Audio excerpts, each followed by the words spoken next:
పాకిస్తాన్ భూభాగంలోకి భారత వైమానిక దళం చొచ్చుకెళ్లి ఉగ్రవాదుల పీచమణిచిన ఘటనపై కారాలు మిరియాలు నూరుతోన్న దాయాది దేశం భారతీయ సినిమాలేవీ తమ దేశంలో ఆడడానికి వీల్లేదంటూ హుకుం జారీ చేసింది.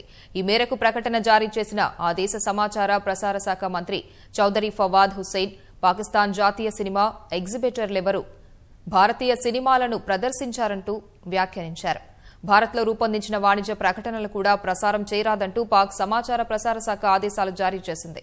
అటు త్వరలో దుబాయ్లో జరగనున్న 57 ఇస్లామిక్ దేశాల సహకార సంస్థ ఓఐసీ ప్లీనరీకి భారత విదేశీ వ్యవహారాల మంత్రి సుష్మా స్వరాజ్ను ముఖ్య అతిథిగా ఆహ్వానించడంపై పాక్ గుర్రుగా ఉంది.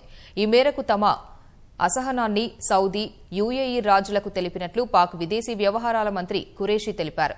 ఒకప్పుడు పరిస్థితులు వేరని, ఇప్పుడు పరిస్థితి పూర్తిగా మారిందని సుష్మాను ఆహ్వానించే విషయంలో పునరాలోచించుకోవాలని కోరినట్లు ఖురేషీ తెలిపారు.